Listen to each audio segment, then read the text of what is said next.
I was standing on the dark terrace in a backless emerald gown, my heart pounding as her calloused fingers traced my bare spine. We were surrounded by the most powerful people in academia, just one glass door away. If anyone saw my student touching me like this, my career, my reputation, my entire life would be destroyed in a single second. I closed my eyes and leaned into her touch anyway. And then, the heavy glass door violently slid open. The dean's voice echoed in the dark. "Kelly? Are you out here?" Summer arrived in Seattle with a rare, unyielding heat. The heavy gray clouds finally broke, leaving the city baked in blinding, relentless sunlight. My life, however, remained entirely confined to the shadows. It had been 4 months since that rainy night in her apartment. 4 months of living a masterfully orchestrated, brilliant double life.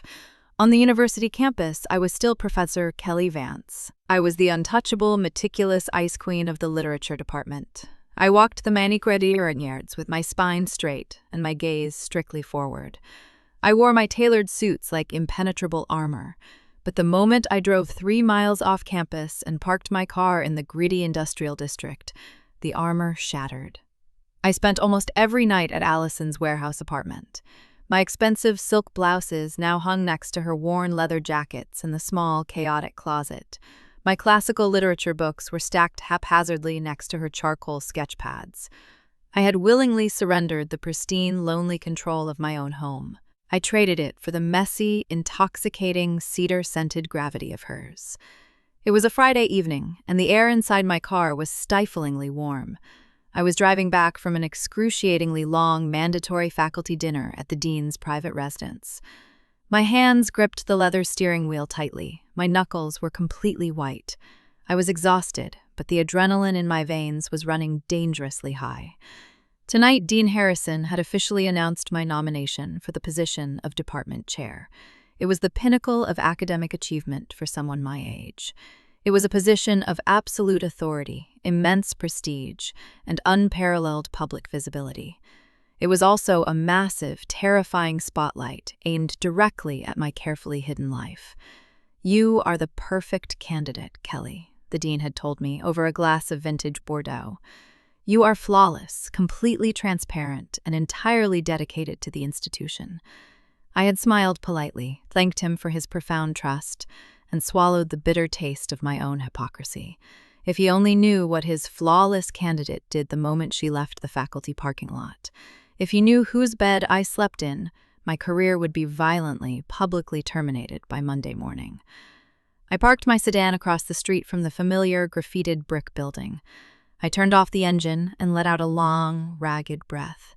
The paranoia was a living, breathing monster sitting in the passenger seat next to me. Every time I looked at a student, I wondered if they had seen us holding hands downtown.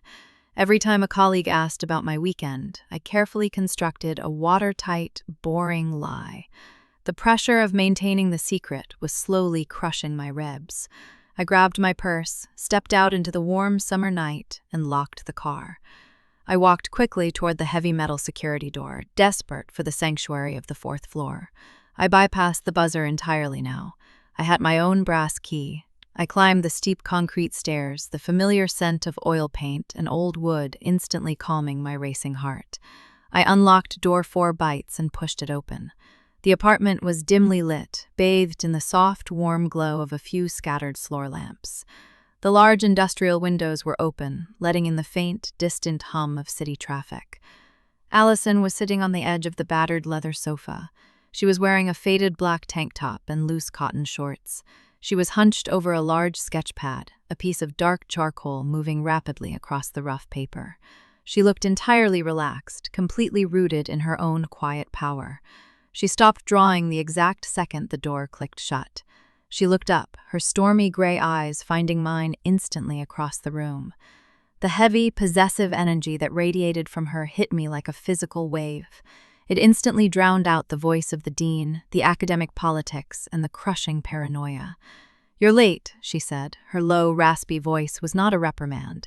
It was an observation laced with a dark, unmistakable pull. "The dinner ran significantly over schedule," I replied, dropping my heavy purse onto the floor.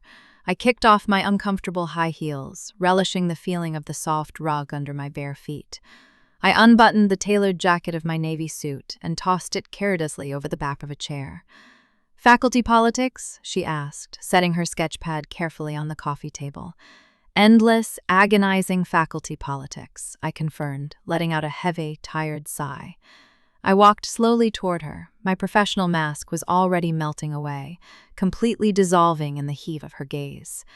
Alison stood up to meet me in the center of the room. She was taller than me, her physical presence naturally demanding absolute attention and submission. She didn't ask how my night was. She simply reached out and pulled me firmly by the waist, crashing my body flush against hers.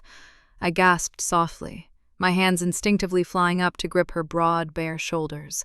Her skin was incredibly warm, radiating that deep, feverish heat I was hopelessly addicted to. She buried her face in the crook of my neck, inhaling deeply. "You smell like expensive wine and stale academia," she murmured against my collarbone. "It is a terrible combination." "I took a shower this morning," I protested weakly, my voice already losing its usual articulate edge. "I prefer how you smell when you wake up here," Alison stated, her hands sliding down to grip my hips. She pressed a hot, open-mouthed kiss to the sensitive skin just below my ear. A sharp, electric jolt shot straight down my spine. My knees suddenly felt entirely useless. I leaned my full weight against her, completely surrendering my carefully guarded independence. This was the terrifying, beautiful paradox of our relationship. I spent my entire day controlling classrooms, commanding respect, and dictating rules. But here, in the dim light of this warehouse, I desperately wanted her to take the reins. "Kelly," she whispered, her breath fanning across my heated skin. "Look at me." I tilted my head back slowly, meeting her dark, focused gaze. "What happened tonight?" she asked. Her intuition was terrifyingly sharp. She could always read the microscopic cracks in my armor, even when I thought I had sealed them perfectly. "Dean Harrison announced the nominations," I said, my voice barely a whisper, "for the department chair position." Alison's hands stopped moving on my waist. Her eyes darkened, reading the immense, heavy implication behind my words. "And you are the primary candidate," she concluded accurately. "I am the only viable candidate," I corrected, a bitter edge creeping into my tone. "It is exactly what I have worked my entire life for, Alison. But it terrifies you." It wasn't a question. It was an absolute statement of fact. "It means a background check," I admitted, my chest tightening with renewed panic. "It means intense scrutiny by the Board of Trustees. It means I cannot make a single microscopic mistake." I looked down at the floor, suddenly unable to bear the intensity of her stare. "It means we have to be even more careful." Alison was silent for a long, agonizing moment. I braced myself for an argument, for her to point out the extreme unfairness of our situation. Instead, she placed 2 fingers gently under my chin and forced me to look back up at her. "We are already ghosts, Kelly," she said softly, her thumb brushing my lower lip. "I don't exist on your campus anymore. I am just a girl you occasionally pass on the street." "You are not just a girl," I breathed, the absolute truth slipping out effortlessly. "You are the only real thing in my entire life." A slow, profoundly arrogant smirk touched the corner of her mouth. It was that distinct for confidence that both infuriated and completely captivated me. "Then stop worrying about the old men in suits," she commanded softly. She tangled her long fingers in my meticulously styled hair, pulling the pins out one by one. My heavy brown hair fell loosely around my shoulders, completely ruining my professional aesthetic. "You are the Ice Queen, remember," she whispered, her lips hovering mere millimeters from mine. "You run the institution. You don't let it run you." Before I could formulate a rational response, she captured my mouth in a devastating, bruising kiss. It wasn't gentle, and it wasn't patient. It was a fierce, possessive claim, designed to completely burn away my anxiety and replace it entirely with her. I groaned into her mouth, my rational mind shutting down completely. I wrapped my arms tightly around her neck, pulling her closer, desperately needing the physical anchor she provided. The dean, the nomination, and the terrifying threat of the future dissolved into white noise. There was only the dark room, the smell of cedar, and the absolute certainty that I belonged to her. But as she backed me slowly toward the bedroom, a dark, intrusive thought flashed through the back of my mind. We were standing on a fragile, invisible tightrope, and the wind was just beginning to pick up. The following Monday morning was an absolute exercise in psychological endurance. News of my nomination for department chair had spread through the humanities building like a summer wildfire. Every time I walked down the long, polished corridors, I was stopped. Colleagues who rarely spoke to me suddenly wanted to shake my hand. Junior faculty members looked at me with a sickening mixture of awe and calculated ambition. I wore a pristine, stark white blouse and a razor-sharp tartan pencil skirt. I smiled, the exact same polite, measured smile at least 50 times before noon. I accepted the praise with practiced, humble grace. Inside, I felt like an imposter standing on a trap door, waiting for the lever to be pulled. By 1 o'clock, I desperately needed a reprieve from the endless, hollow congratulations. I walked across the sunlit quad toward the main campus coffee shop. The air conditioning inside the cafe hit me like a physical wall of ice. The space was packed with students and faculty seeking refuge from the oppressive Seattle heat. I stood in line behind Professor Miller from the philosophy department. He immediately launched into a tedious monologue about the Board of Trustees' selection process. I nodded along, my eyes completely glazed over behind my delicate rimless glasses. I was mentally calculating how many hours were left until I could drive back to the warehouse. Then, the heavy glass door of the cafe swung open. The small bed above the entrance chimed sharply, cutting through the low hum of conversation. I didn't need to turn around to know who had just walked in. The sudden, undeniable shift in the room's atmospheric pressure told me everything. My skin immediately prickled with a sudden, violent flush of heat. I forced myself to keep my gaze fixed on the digital menu board above the espresso machines. "It's a grueling process, Kelly, but you have the perfect record," Miller droned on. "Thank you, David. I am prepared for the scrutiny," I replied smoothly. My voice was a perfect, crystalline bell of professional confidence. My heart, however, was violently hammering against my ribcage. Alison walked past the line of waiting customers to grab a pickup order from the counter. She was wearing faded, ripped denim jeans and a simple, fitted black t-shirt. Her dark hair was pulled back carelessly, exposing the sharp, elegant line of her jaw.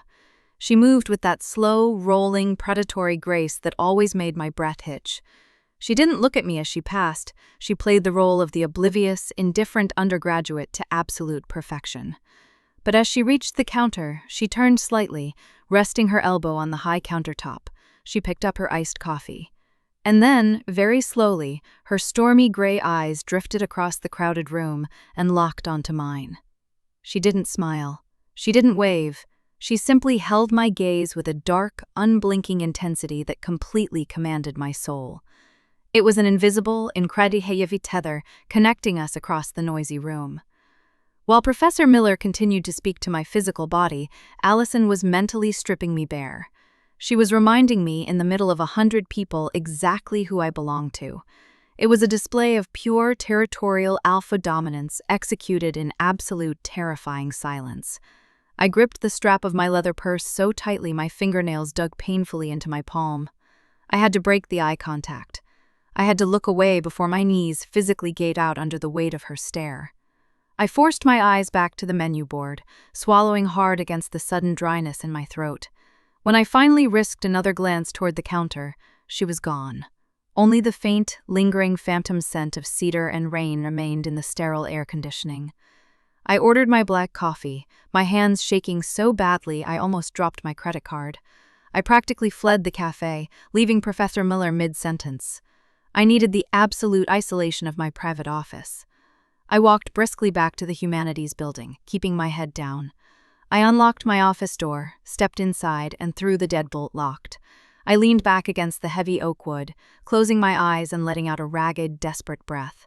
I was losing my grip on the separate compartments of my life. The Ice Queen and the woman who surrendered in the dark were rapidly bleeding into one another. I walked over to my desk and sat down heavily in my leather chair. I picked up a red pen, desperately trying to ground myself in the familiar routine of grading essays. 10 minutes later, 3 sharp knocks echoed against my locked door.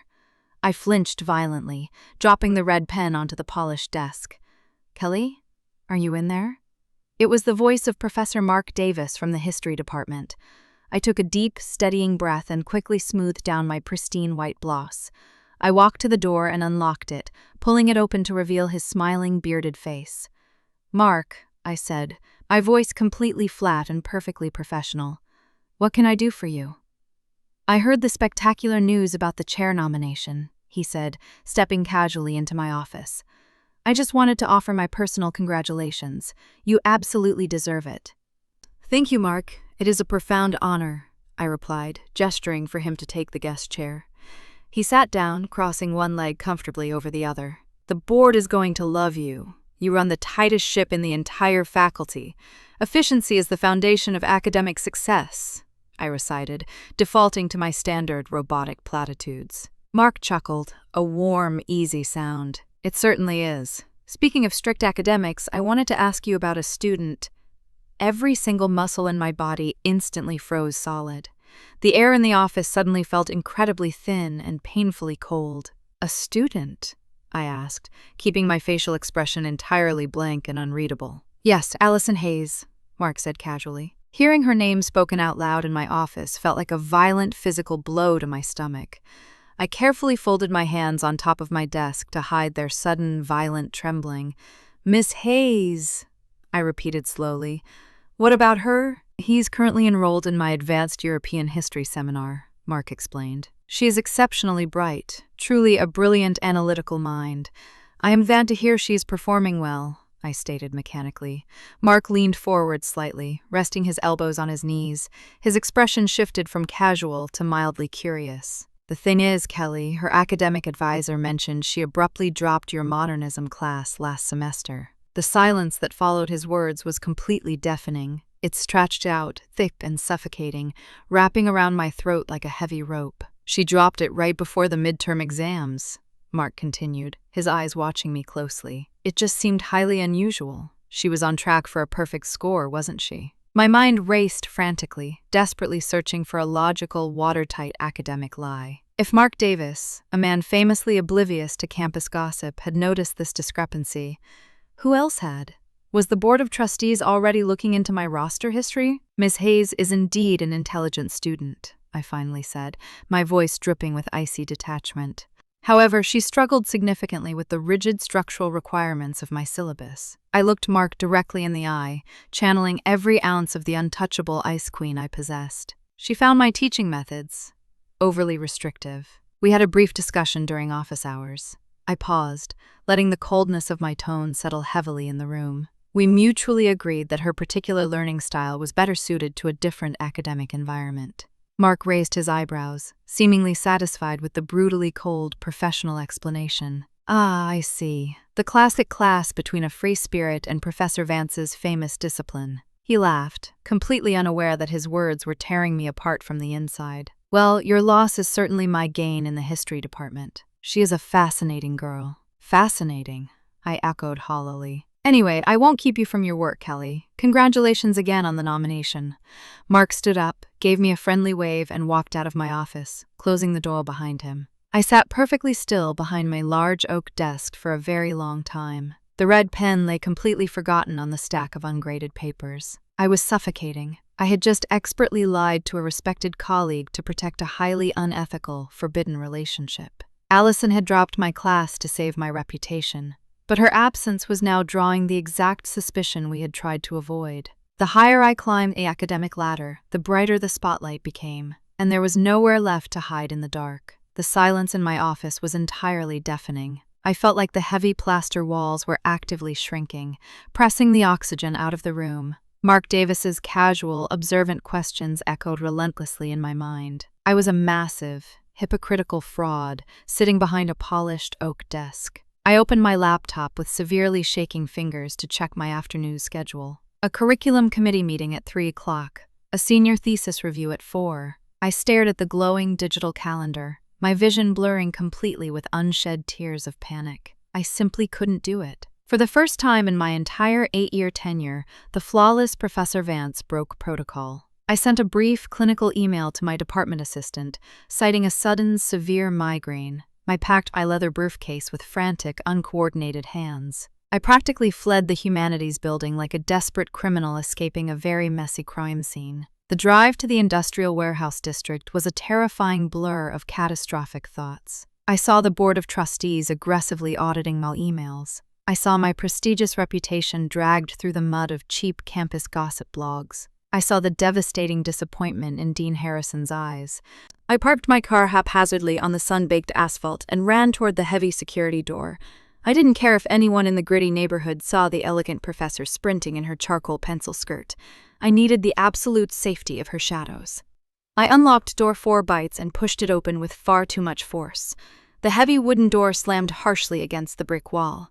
Alison was standing in the small, open kitchen area, pouring a glass of iced water. She froze at the loud noise, her stormy gray eyes snapping toward the entrance. She saw my disheveled hair, my pale face, and my chest heaving with rapid, shallow breaths. She set the glass down instantly. "Kelly," she said, her low voice laced with immediate, sharp concern. "What happened?" "He knows," I gasped, dropping my briefcase completely onto the floor. "Mark Davis knows. The entire history department is probably talking about it." Alison crossed the room in 3 long, rapid strides. She didn't ask for permission before placing her warm, strong hands firmly on my tense shoulders. "Breathe," she commanded softly. "Tell me exactly what he said." "He asked why you abruptly dropped my modernism class last semester," I stammered, my voice trembling violently. "He said it was highly unusual. He said your academic advisor flagged it."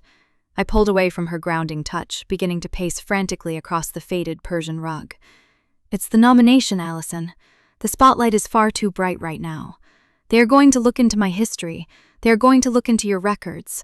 They are going to find out that I traded my professional ethics for a student." I wrapped my arms tightly around my own waist, physically trying to hold my shattering mind together. "I am going to lose everything," I choked out, a single humiliated tear rolling down my cheek. "My career, my reputation, my entire life." Alison stood perfectly still in the center of the room, watching my desperate spiral. Her expression did not soften into gentle, coddling pity. Instead, her stormy eyes darkened with a heavy, unyielding alpha intensity. She took a slow, deliberate step toward me. "Are you entirely finished punishing yourself, Professor?" she asked, her tone dangerously calm. I stopped pacing, completely taken aback by the coldness in her voice.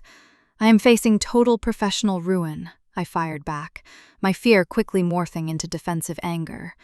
"This isn't a dramatic game, Alison. This is my actual reality."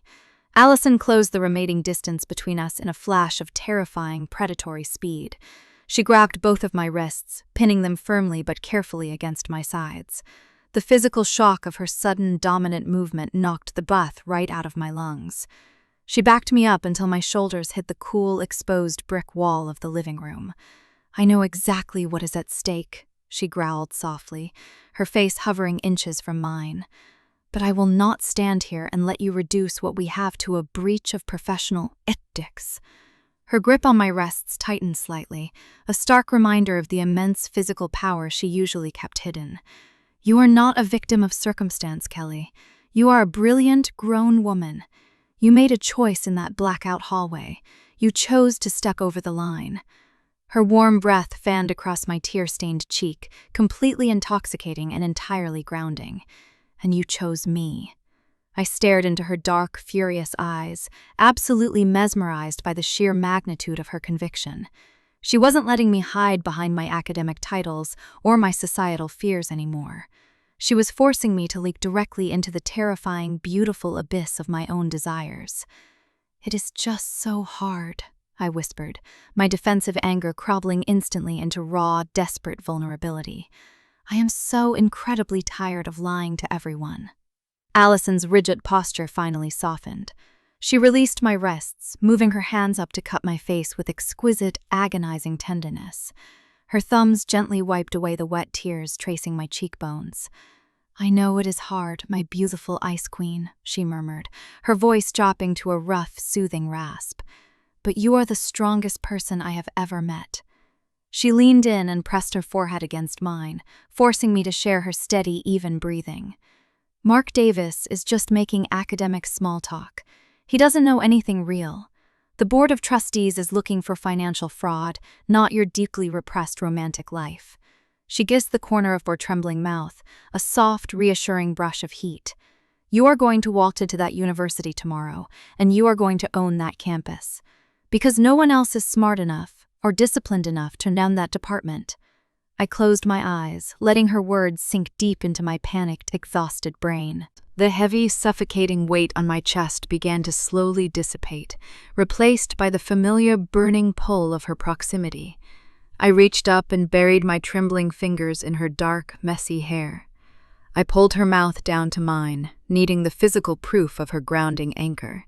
She responded instantly, kissing me with a fierce, possessive hunger that completely banished the rest of the world. She tasted like cold water and absolute, unwavering salvation. Her strong arms wrapped completely around my waist, lifting me slightly off the floor. I melted entirely against her, my charcoal skirt and pristine blouse feeling like ridiculous, unnecessary costumes. In the safety of this dusty, sunlit warehouse, I wasn't a terrified candidate for department chair. I was simply a woman who had finally found the one person capable of holding her together when she was falling apart.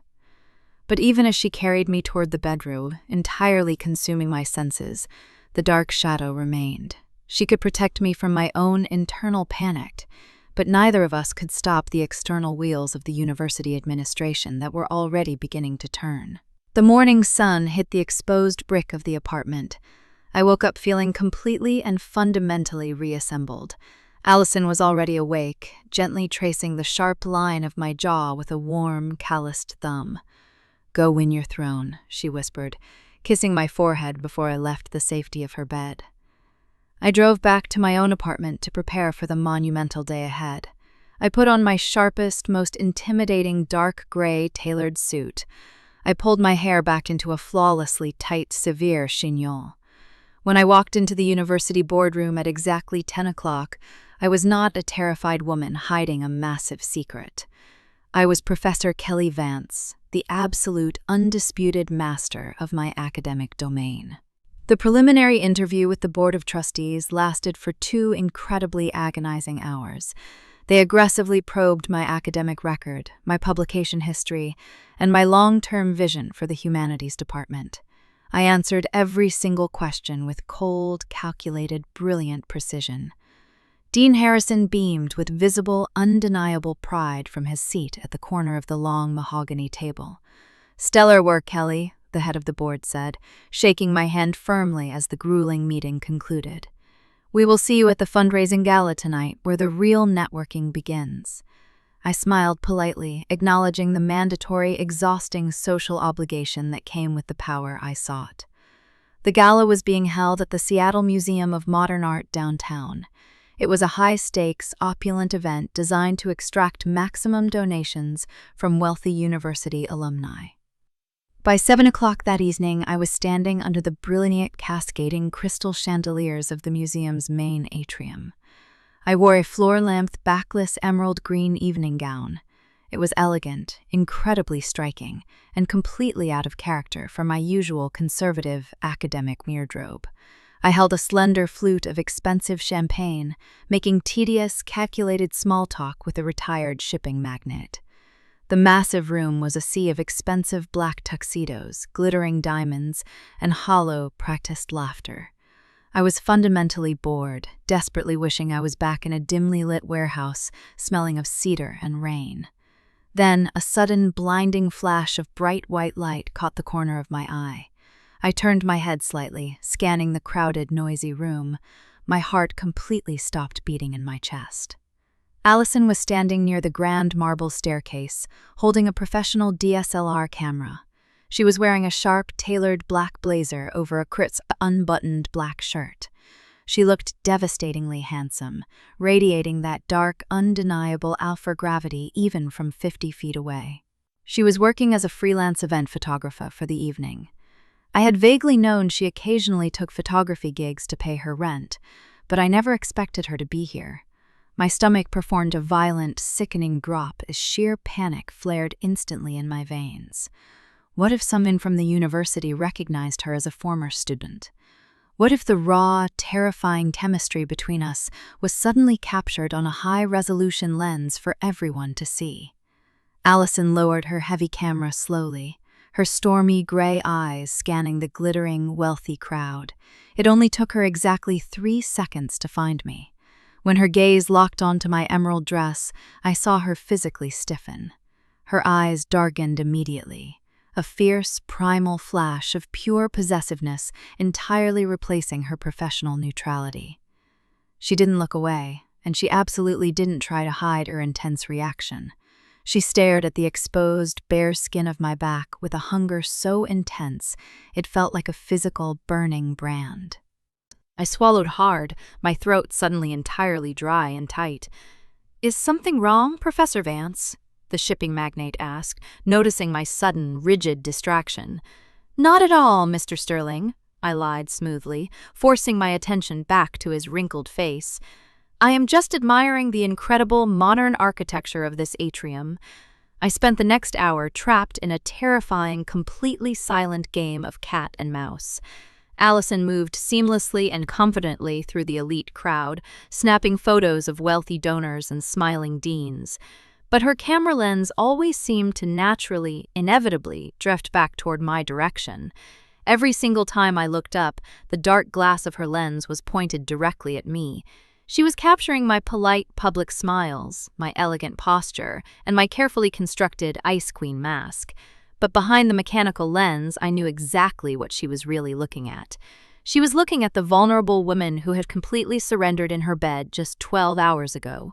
The psychological tension was an unbearable, suffocating physical weight pressing down heavily on my chest. I excused myself from a tedious conversation about postmodern art and walked quickly toward the secluded outdoor terrace. I desperately needed to breathe actual oxygen, far away from the stifling heat of the crowded atrium. The stone terrace was completely empty, bathed softly in the dark purple light of the Seattle twilight. I walked to the very edge of the glass balcony, leaning my hands heavily against the cool metal railing. I closed my eyes, letting the cool evening breeze soothe the panicked, flushed heat on my skin. A soft, mechanical click sounded directly behind me. It was the unmistakable sound of a camera shutter capturing a frame.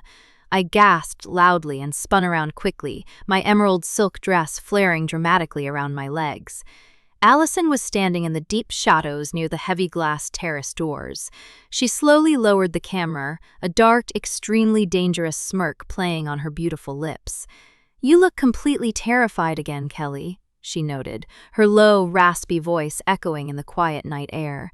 "What are you doing out here?" I hissed, taking a quick, frantic look around to ensure we were truly alone.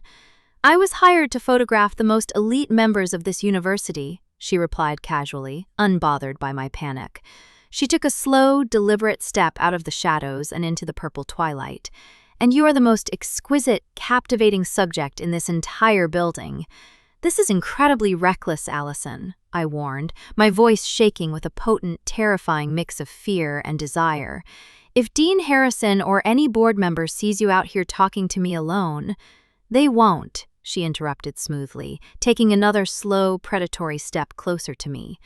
"Dean Harrison is currently giving a 20-minute, incredibly boring speech on the humanities endowment."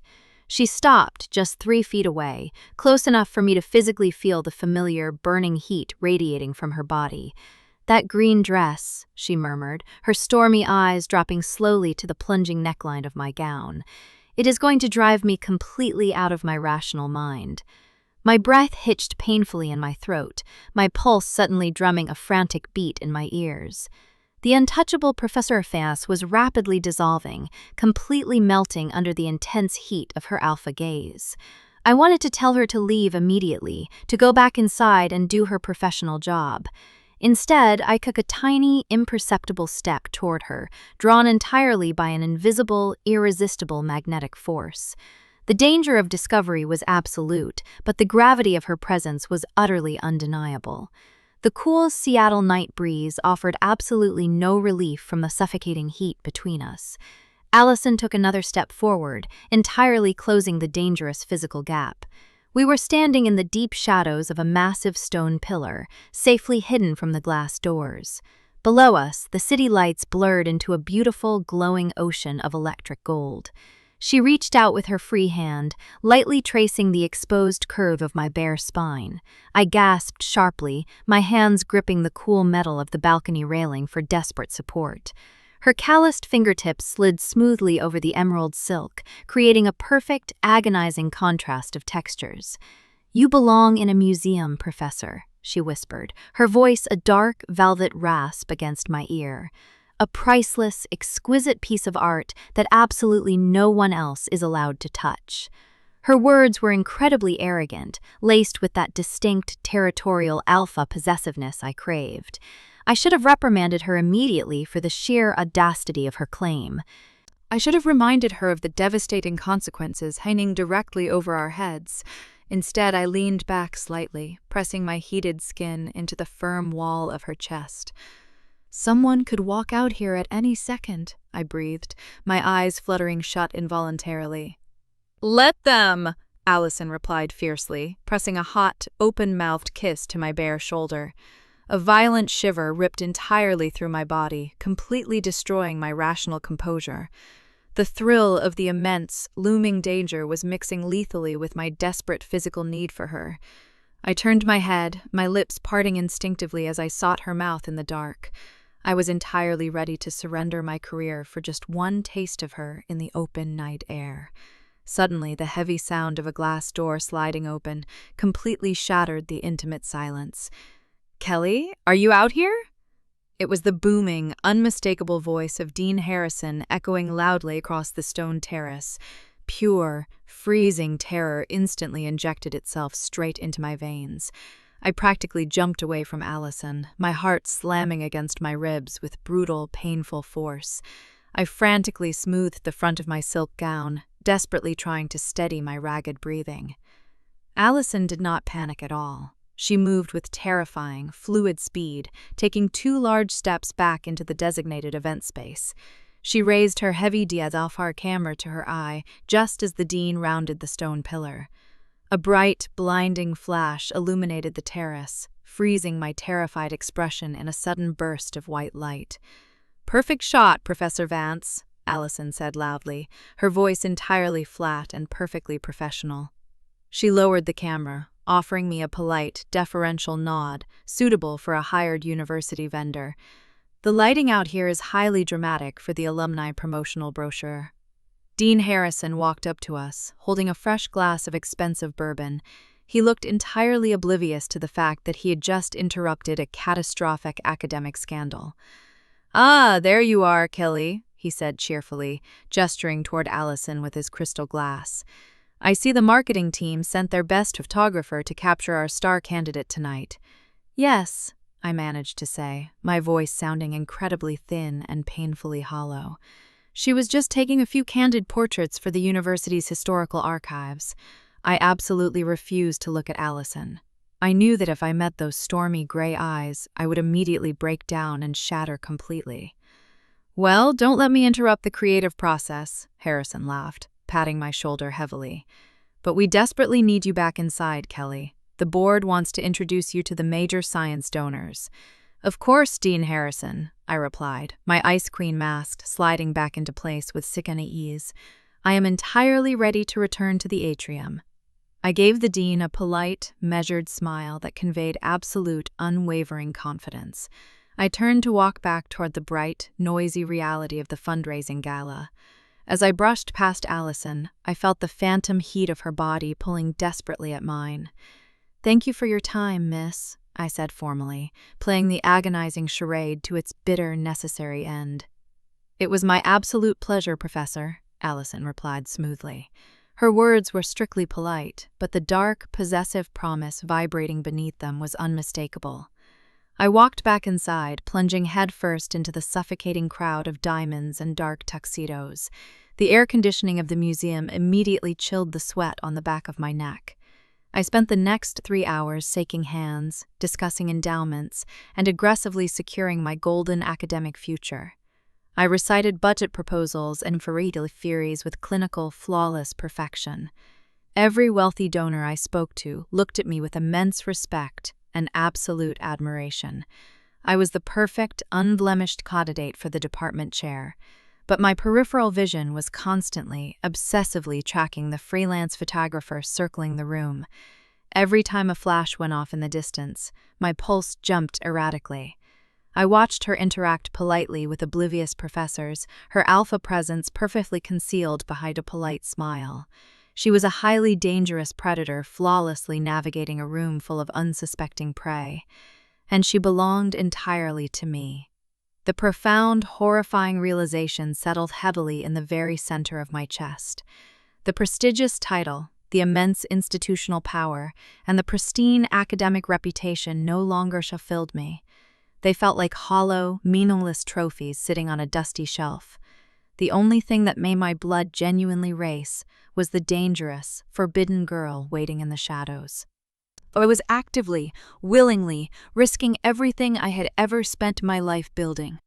I was walking a razor-thin wire over an impossibly deep canyon, and God help me, I was entirely addicted to the terrifying beauty of the fall.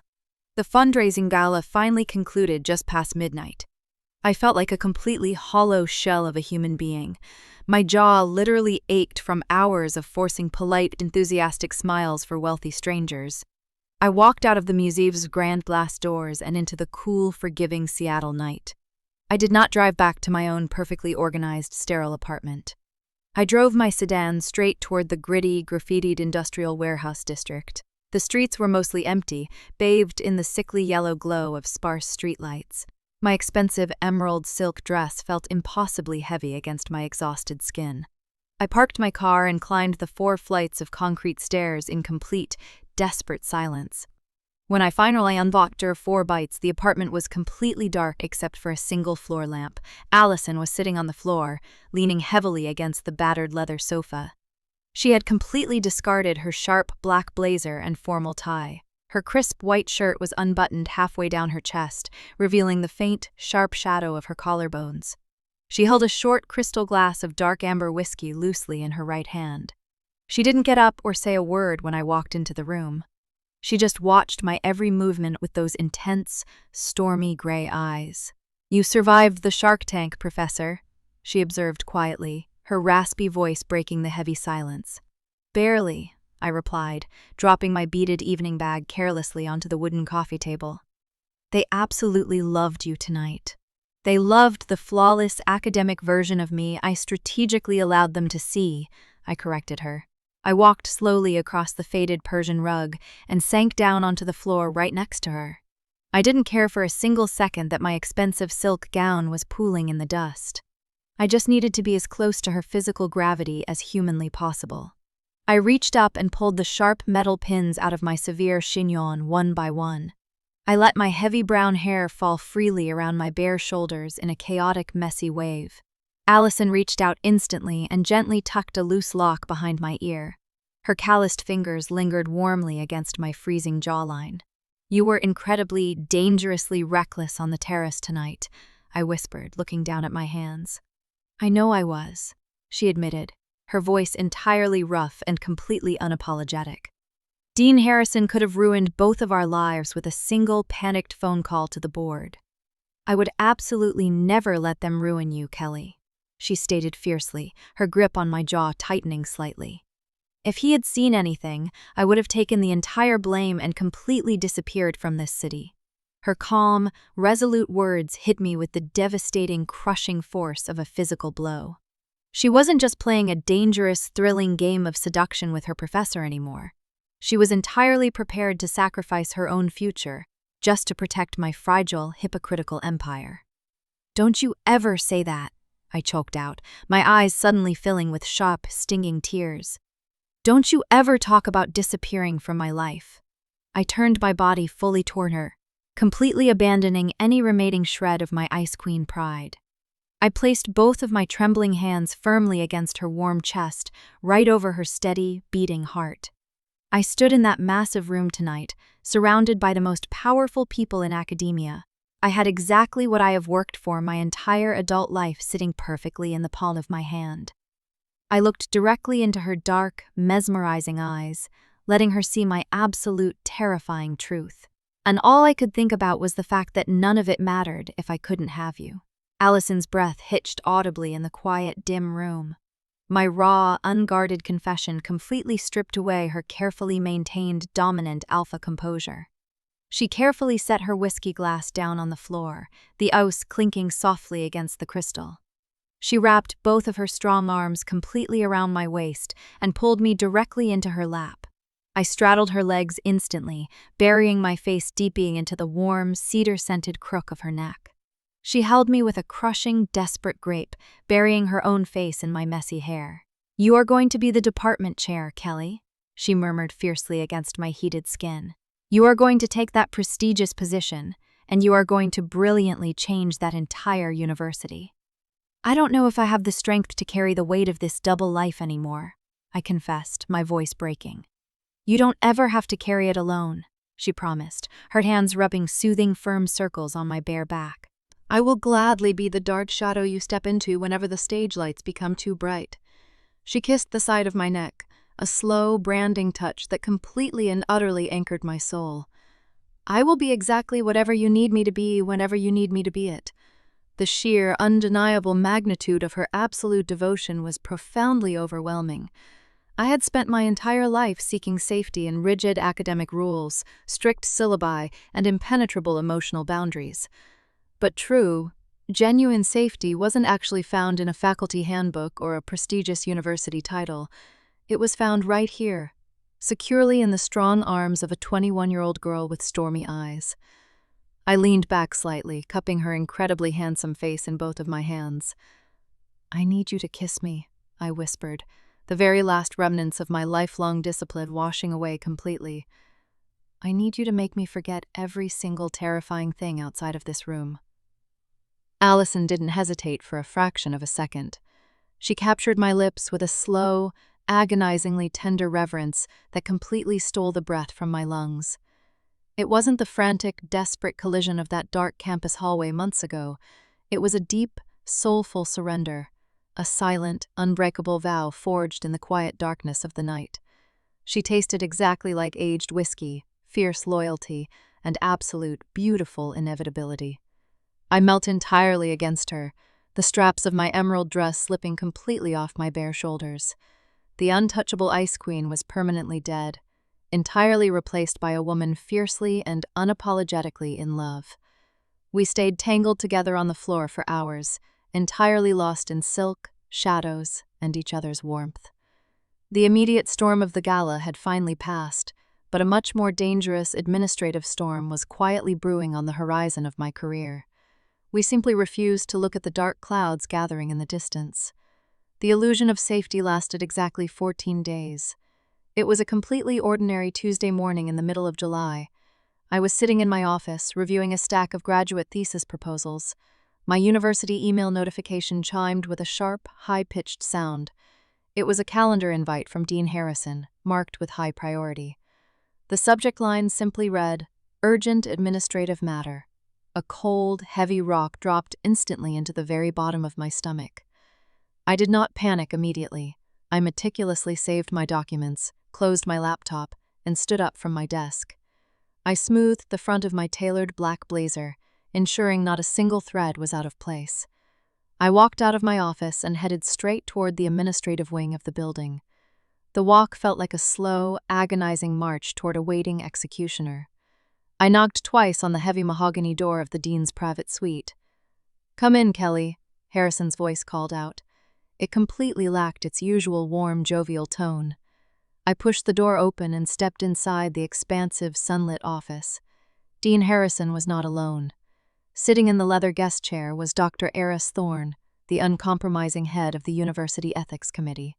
She was a sharp-featured woman who treated academic infractions like federal crimes.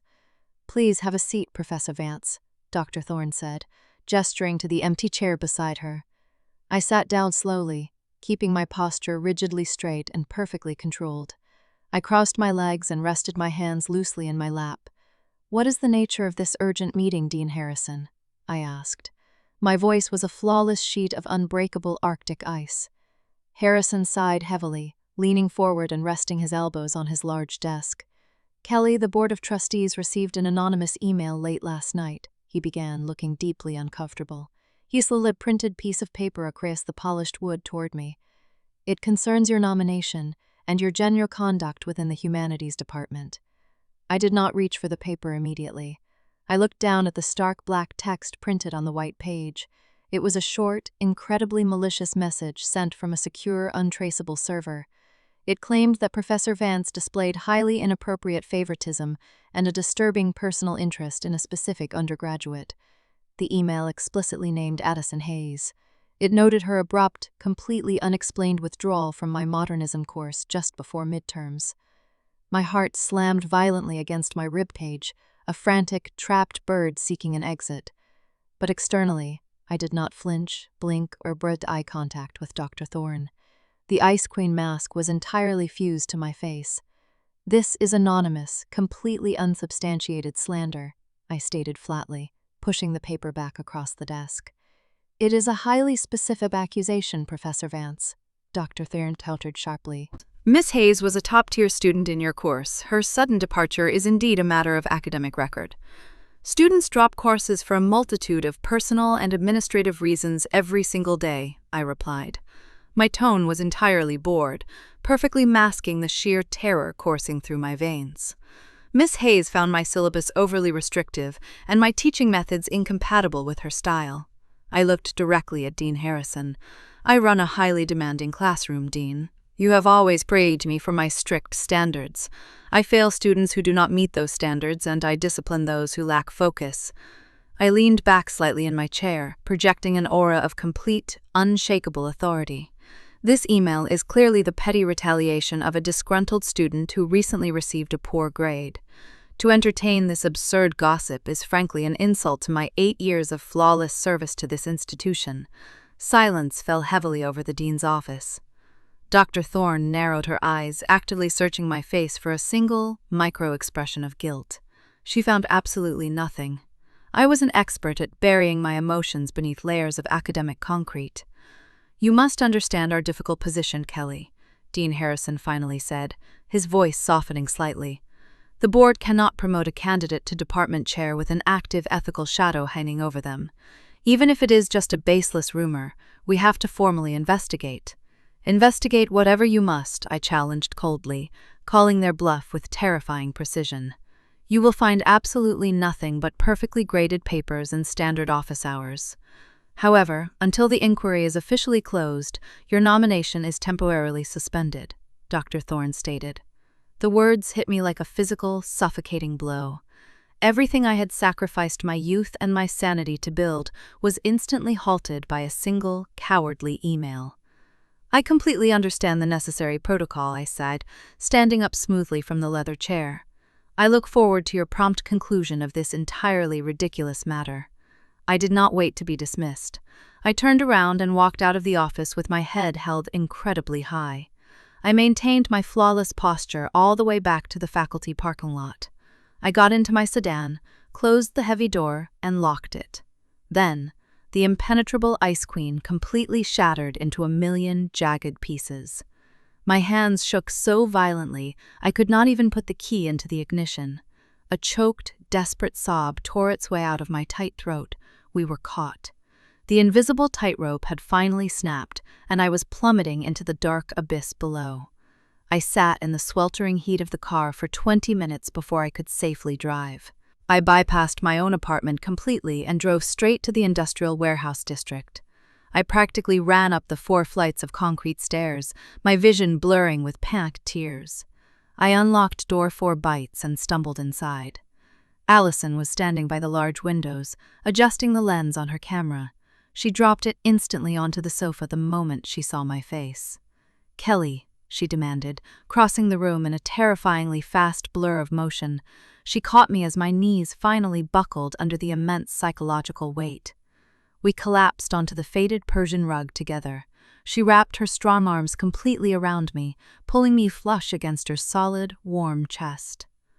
"They suspended the nomination," I sobbed into her black t-shirt, completely devoid of pride or control.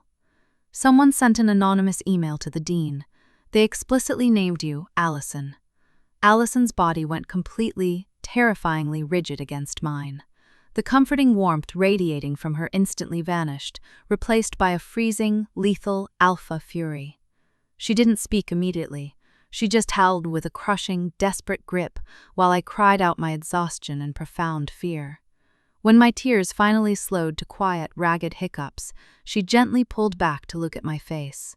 Her stormy gray eyes were completely pitch black. It was an expression of pure, unadulterated violence that I had never seen before. "Who else was in that room?" she asked, her voice dropping to a deadly, quiet whisper. "Dr. Thorne, the head of the ethics committee," I sniffled, wiping my eyes with trembling hands. "They are going to audit my records. They are going to look for any connection." "They will find exactly nothing," Alison stated fiercely, her jaw clenching tight. "You are going to keep acting like the brilliant, untouchable ice queen you are." "I can't do it anymore," I confessed miserably, resting my heavy head against her shoulder. "I am so entirely tired of fighting this invisible war."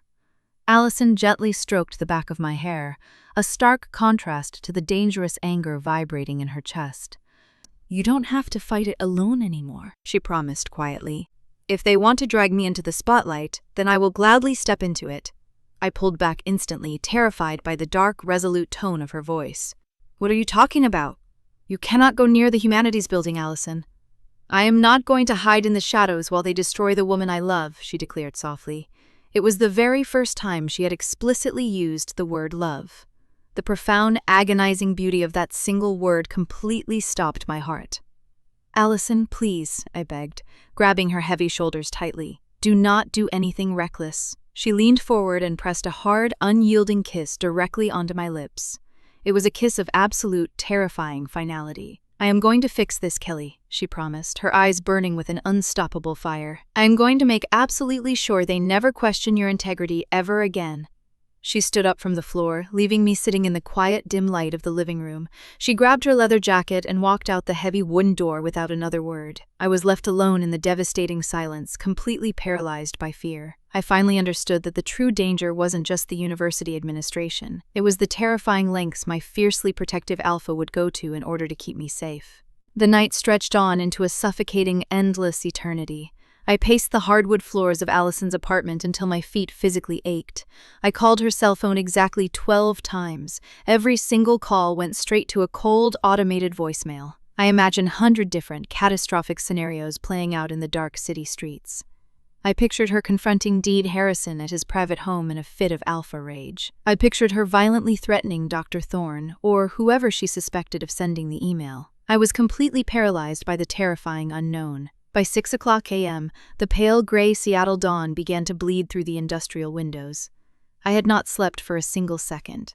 I took a freezing cold shower, desperately trying to shock my exhausted nervous system into functioning. I put on a severe, black-tailored suit that felt incredibly like morning attire. I drove to the university campus, preparing to completely surrender my 8-year career. I had drafted a formal letter of resignation in my head during the drive. I was entirely ready to fall on my own sword to ensure Alison was not expelled or publicly shamed. I walked into the Humanities Building at exactly 8 o'clock. The atmosphere in the long, polished corridors felt incredibly strange and highly charged.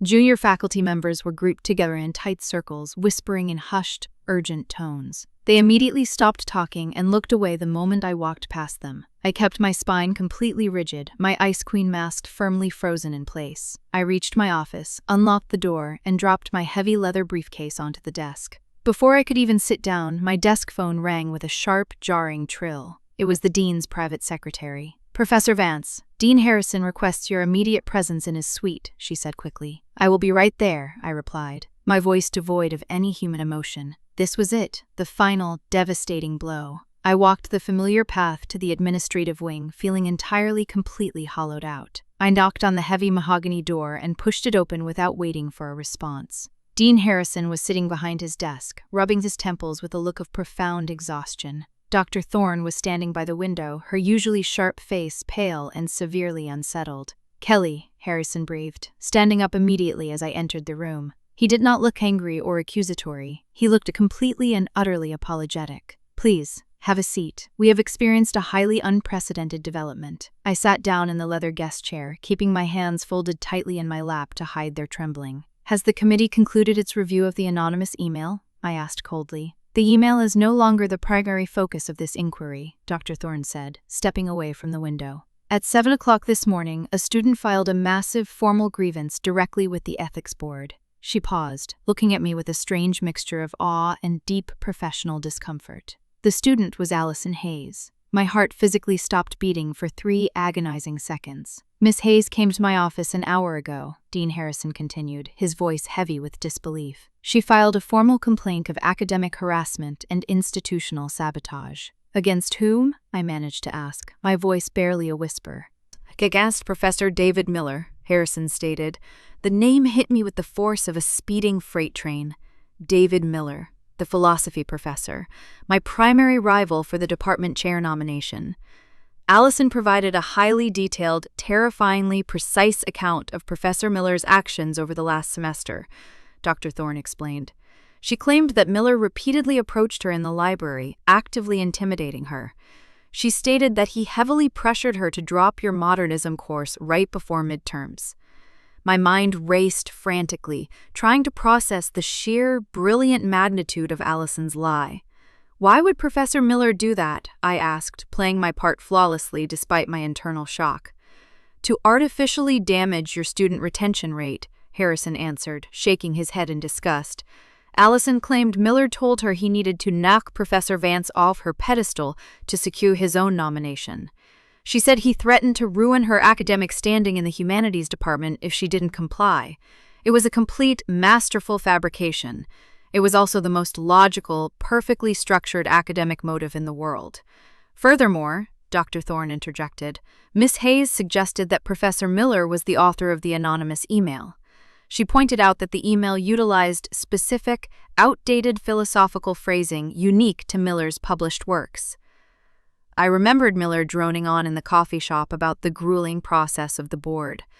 Alison had been standing right there. She hadn't just been marking her territory, she had been quietly collecting ammunition. The board IT department cross-referenced the anonymous server ping with Professor Miller's office IP address. Harrison sighed. It was a perfect match. He sent the email from his own desk. I sat completely frozen in the leather chair. Miller really had sent the email. He had genuinely tried to destroy me based on a lucky, malicious guess. And Alison, my 21-year-old student, had entirely dismantled a tenured professor before breakfast. Professor Miller has been immediately suspended pending a full disciplinary hearing, Harrison announced. Kelly, I cannot apologize enough for subjecting you to this terrible ordeal. Your nomination is fully reinstated, effective immediately. You are our undisputed chair. I stared at the dean, completely overwhelmed by the breathtaking speed of my salvation. Thank you, Dean Harrison, I said, my voice finally finding its solid, authoritative footing. It is a highly unfortunate situation, but I am glad the truth has come to light. I stood up, gave them both a sharp, professional nod, and walked out of the suite. The hallway outside the administrative office was wide, brightly lit, and completely empty, except for one person. Alison was leaning casually against the marble wall near the heavy double doors. She was wearing a sharp, dark gray blazer over a black shirt, looking exactly like a high-powered executive. Her hands were tucked into her pockets, and that arrogant, utterly devastating smirk played on her lips. I walked slowly toward her, the loud click of my heels echoing in the quiet space. I stopped exactly 2 feet away from her. "You are incredibly dangerous," I whispered, my voice thick with absolute awe and trembling relief. "I told you I was going to fix it," she replied smoothly, her stormy gray eyes locking onto mine. "You systematically destroyed a tenured professor's entire career in less than 12 hours. He tried to take what is mine," she stated simply, her alpha possessiveness flaring intensely in the bright hallway. He underestimated the Ice Queen, but more importantly, he didn't realize the Queen had a completely ruthless guard dog. I looked at her incredibly handsome face, realizing the profound depth of her dark, beautiful devotion. She hadn't used physical violence. She had used the university's own rigid structure to completely obliterate my enemy. I reached out, completely ignoring the security cameras, and gently straightened a lapel of her blazer. "Thank you," I breathed, my heart completely overflowing with a fierce, unbreakable love. "You can thank me properly when we get home, Professor," she murmured, a dark promise heavy in her tone. She turned and walked out of the administrative building, leaving a trail of absolute destruction in her wake. I stood there for a moment, letting the profound realization wash over me. The university thought they were handing the department over to the disciplined Ice Queen. They had no idea they had just surrendered the entire kingdom to the Alpha who held my leash. September arrived in Seattle with a fierce, driving rain. It was the kind of weather that washed away the old and violently ushered in the new.